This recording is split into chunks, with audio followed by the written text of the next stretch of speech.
नमो भगवते वासुदेवाय। आप सभी का हमारे YouTube चैनल पर हार्दिक स्वागत है।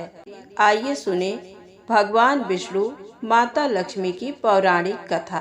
भगवान श्री हरि विष्णु की माता लक्ष्मी की पूजा अर्चना करने से माता लक्ष्मी का वास निरंतर घर में बना रहता है। साथ ही व्यक्ति की समस्त मनोकामनाएं पूर्ण हो जाती हैं। तो कथा को पूरा सुनिएगा। प्रेम से बोले विष्णु भगवान की जय हो, माता लक्ष्मी की जय हो। आइए कथा को शुरू करते हैं। पूरे श्रद्धा से कथा को पूरा सुनिएगा। एक समय की बात है, भगवान विष्णु ने अपने प्राणों से भी प्रिय पत्नी लक्ष्मी जी को घोड़ी होने का शाप दे दिया था। इसी कारण बस लक्ष्मी जी घोड़ी बनकर यमुना और तमसा नदी के संगम स्थान पर रह रही थी। उस स्थान पर रहकर देवी लक्ष्मी ने भगवान शंकर की आराधना की थी। लक्ष्मी जी की तपस्या से प्रसन्न होकर भगवान शिव ने उन्हें वरदान दिया। शिव जी ने कहा, देवी आप शीघ्र ही अपने पति भगवान विष्णु का सानिध्य प्राप्त करेंगी। आप एक पुत्र की माता बनने के पश्चात विष्णु जी के कहे अनुसार इस श्राप से मुक्त होकर पुनः वैकुंठ लोक को चली जाओगी। लक्ष्मी जी को वरदान देकर भगवान शंकर पार्वती जी सहित अपने धाम कैलाश पर आ गए। शिव जी ने अपने चित्ररूप को बुलाया और कहा, चित्ररूप तुम अभी इसी वक्त वैकुंठ को जाओ। वहां जाकर भगवान नारायण को मेरा एक संदेश कहना। उनसे कहो कि वे उस स्थान पर जाएं जहां पर भगवती लक्ष्मी घोड़ी का रूप धारण करके रह रही हैं। शिव जी ने उन्हें ये वरदान दिया है कि भगवान विष्णु उनसे आकर मिलेंगे। इसीलिए उस वरदान को फलित करने के लिए भगवान विष्णु यमुना और तमसा नदी के संगम स्थान पर जाकर अभी पत्नी लक्ष्मी को पुनः वैकुंठ लेकर आए। इसीलिए उस वरदान को फलित करने के लिए भगवान विष्णु यमुना और तमसा नदी के संगम स्थान पर जाकर अपनी पत्नी लक्ष्मी को पुनः वैकुंठ लेकर आए। भगवान शंकर की आज्ञा पाकर चित्ररूप उसी क्षण वैकुंठ को चले गए। वहां भगवान विष्णु के भवन के पास पहुंचकर विष्णु जी के द्वारपाल जय और विजय से कहा, आप लोग अंदर जाकर भगवान विष्णु को ये सूचना दीजिए कि भगवान शिव के दूत चित्ररूप आपसे भेंट करने के लिए आए हैं। चित्ररूप की बात मानकर जय विष्णु जी के भवन में गए। जय ने विष्णु जी से कहा, प्रभु शिव जी के दूत चित्ररूप आए हैं, आपसे भेंट करने की इच्छा रखते हैं। क्या मैं उन्हें अंदर बुला सकता हूँ? विष्णु जी ने कहा, जय आदर सत्कार के साथ उन्हें अंदर लेकर आओ। उसके बाद चित्ररूप भगवान विष्णु के भवन में जाकर उन्हें प्रणाम करते हैं। चित्ररूप वह सारी बातें कह सुनाते हैं जो भगवान शिव जी ने विष्णु से कहने के लिए कहा था। चित्ररूप की बातें सुनकर विष्णु जी कहते हैं, वत्स मैं अवश्य ही लक्ष्मी जी से भेंट करने जाऊंगा। शिव जी के वरदान अनुसार उन्हें वापस भी लेकर आऊंगा। तुम अभी कैलाश चले जाओ। इतना कहकर भगवान विष्णु यमुना और तमसा नदी के संगम स्थान पर आते हैं। वहां देवी लक्ष्मी घोड़ी के रूप में विष्णु जी की प्रतीक्षा कर रही थी। उस समय भगवान विष्णु ने भी एक सुंदर घोड़े का रूप बना लिया था। यमुना और तमसा नदी के संगम स्थान पर उपस्थित देवी लक्ष्मी ने देखा एक घोड़ा उनके तरफ आ रहा है। तब वह तुरंत पहचान गई कि ये भगवान विष्णु हैं, जो घोड़े का रूप धारण करके उनसे मिलने आ रहे हैं। इसके बाद घोड़ा और घोड़ी रूप में स्थित भगवान विष्णु और लक्ष्मी जी का संयोग हुआ, जिससे लक्ष्मी जी गर्भ धारण कर लेती हैं। समय आने के बाद लक्ष्मी जी एक सुंदर बालक को जन्म देती हैं। इस बालक का नाम विष्णु जी ने है रखा। बालक को जन्म देते ही भगवान विष्णु उनकी पत्नी लक्ष्मी जी से कहते हैं, देवी अब तुम अपने वास्तविक दिव्य रूप को धारण करो। हम लोग बैकुंठ को चले जाते हैं। इस बालक को हम यहीं छोड़कर चलते हैं। मैंने पहले ही इसके पालन पोषण की व्यवस्था कर दी है। देवी लक्ष्मी और विष्णु जी बैकुंठ जाने के लिए तैयार हो गए। तब लक्ष्मी जी पुत्र मोह में पड़कर विष्णु जी से कहती हैं, प्रभु क्या हम इस बालक को अपने साथ लेकर नहीं जा सकते? ये अकेला बालक इस घने जंगल में यहाँ पर कैसे रह सकता है? तब विष्णु जी कहते हैं, देवी मेरी बात ध्यान से सुनो। हरिवर्मा नाम के एक राजा हैं। उन्होंने पुत्र प्राप्ति करने के लिए मेरी तपस्या की है। पूरे 100 वर्षों से मेरी तपस्या कर रहे हैं। मैं अभी उनके पास जाकर उन्हें वरदान देता हूँ कि वह मेरे द्वारा उत्पन्न पुत्र को अपना लें। विष्णु जी की बात सुनकर देवी लक्ष्मी शांत हो जाती हैं। उसी क्षण विष्णु भगवान और लक्ष्मी दोनों ही उस स्थान पर जाते हैं जहाँ हरिवर्मा तपस्या कर रहे होते हैं। भगवान विष्णु को अपने सामने देख हरिवर्मा अति प्रसन्न हो जाते हैं और उन्हें प्रणाम करते हैं। भगवान विष्णु हरिवर्मा से कहते हैं, हरिवर्मा तुमने मेरे जैसे ही पुत्र की प्राप्ति के लिए 100 वर्षों तक बहुत ही कठिन तपस्या की है। इसीलिए तुम्हारी इच्छा पूर्ण करने के लिए मैंने एक पुत्र उत्पन्न किया है। इस समय मेरा वह बालक तमसा और यमुना नदी के संगम स्थान पर है। तुम इसी क्षण वहां जाकर उसे लेकर अपनी राजधानी को लौट जाओ। भगवान विष्णु का ये वरदान पाकर हरिवर्मा बहुत प्रसन्न हो जाते हैं। उसी क्षण उस स्थान के लिए प्रस्थान कर देते हैं जहाँ पर वह बालक था। इधर जहाँ यमुना और तमसा नदी के संगम स्थान पर वह बालक उपस्थित था, चंपक नाम के एक राजा अपनी पत्नी मदालसा के साथ आते हैं। बालक को देखते ही मदालसा के मन में उसे अपना पुत्र बनाने की इच्छा उत्पन्न हो जाती है। तब चंपक और मदालसा दोनों ही ये पूछने के लिए कि ये बालक किसका है, बालक को लेकर अपने विमान पर बैठकर इंद्र के पास जाते हैं। चंपक और मदालसा को बालक के साथ वहां आया हुआ देखकर इंद्र कहते हैं, इस बालक को तुम अपने घर नहीं ले जा सकते, क्योंकि ये भगवान विष्णु और लक्ष्मी जी का पुत्र है। भगवान विष्णु ने राजा हरिवर्मा के लिए ही इसे उत्पन्न किया है। इसीलिए तुम इस बालक को लेकर उसी स्थान पर रख दो जहाँ से लाए हो, क्योंकि राजा हरिवर्मा शीघ्र ही स्थान पर पहुँचने वाले हैं। इंद्र की आज्ञा सुनकर राजा चंपक उस बालक को उसी स्थान पर रखते हैं जहाँ से उसे लाए थे। इतने में ही राजा हरिवर्मा वहाँ पर पहुँच जाते हैं। वहाँ पर विष्णु जी के उस पुत्र को देखकर बहुत प्रसन्न होते हैं और उसे लेकर अपने राजधानी को चले जाते हैं। जब मंत्रियों को और रानी को ये पता चला कि हरिवर्मा पुत्र के साथ राजधानी की ओर आ रहे हैं, तब उन्होंने राजधानी के बाहर जाकर उनका स्वागत किया।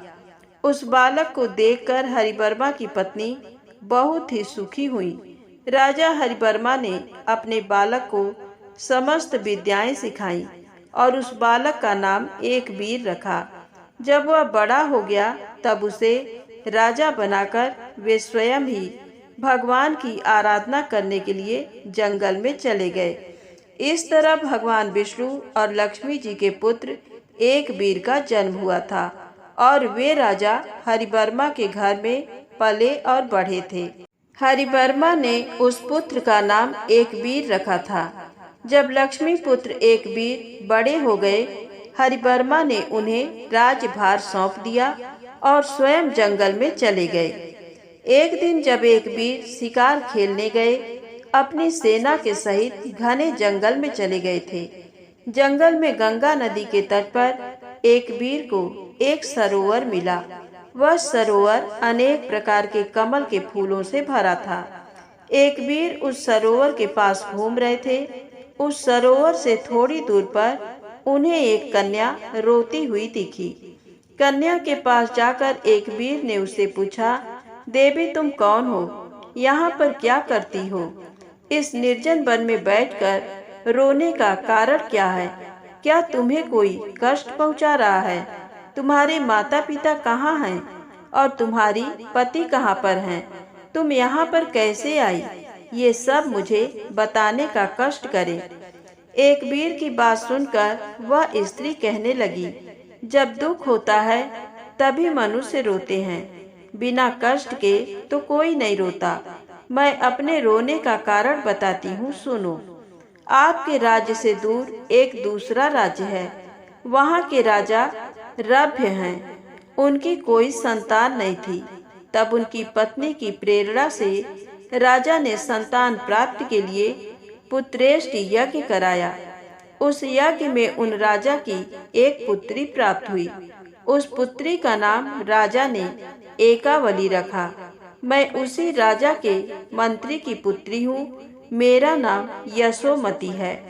अत्यंत सुंदर शरीर वाली एकावली जब थोड़ी सी बड़ी हो गई, तब हम दोनों अन्य बहुत सी सखियों के साथ भ्रमण करने नगर के बाहर जाती थी। हमारे साथ रक्षा के लिए बहुत सारे सैनिक भी नियुक्त रहते थे। एक बार कमल पुष्पों की खोज में वह नगर से दूर जंगल में गई थी। राजकुमारी एकावली को कमल पुष्पों से प्यार था। जहाँ कहीं भी कमल पुष्प दिख जाते वह उन्हीं में खो जाती। तब मैंने राजा से ये बात कही थी कि महाराज, आपकी पुत्री कमल पुष्पों के मोह में जंगल में बहुत दूर चली जाती है। इसे जंगली प्राणियों का अथवा दैत्यों का कोई भय नहीं होता। मेरी बात सुनकर राजा ने अपनी प्रिय पुत्री के लिए राजभवन में कमल से भरे हुए छोटे छोटे तालाब निर्मित करा दिए।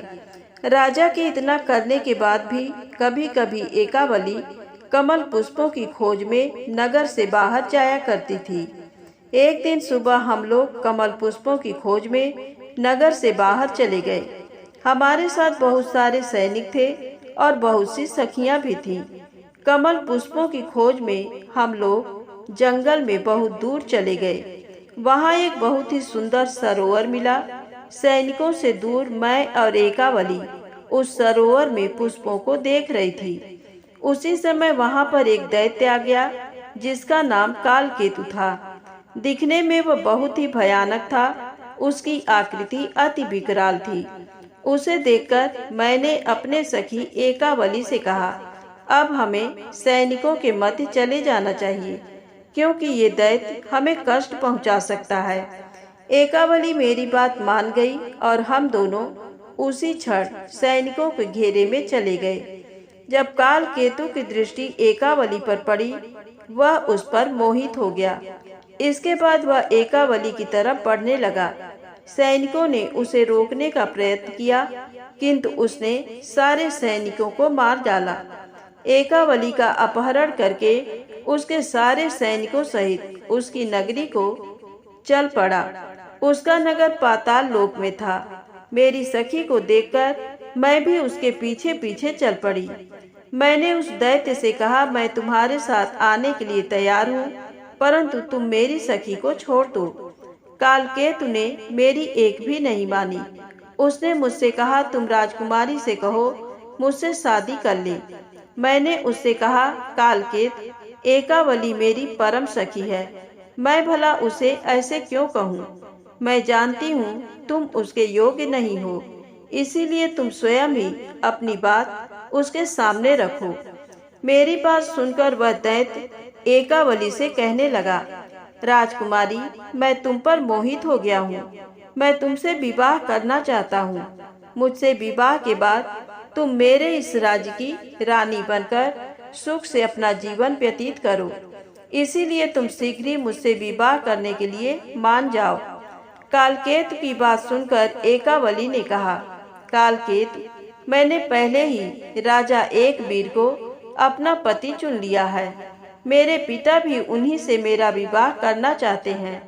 इसीलिए मुझसे विवाह करने का विचार मन से निकाल दो और मुझे अपने बंधन से मुक्त कर दो। यशोमती कहती है, एकावली की ये बात सुनकर कालकेत बहुत ही क्रोधित हो गया। उसने हम दोनों को कारागार में डाल दिया। अपनी सखी को वहीं छोड़कर मैं यहाँ पर आकर उस एक वीर नाम के राजा जो प्रतीक्षा कर रही हूँ और मेरी सखी की इस दशा के कारण रो रही हूँ।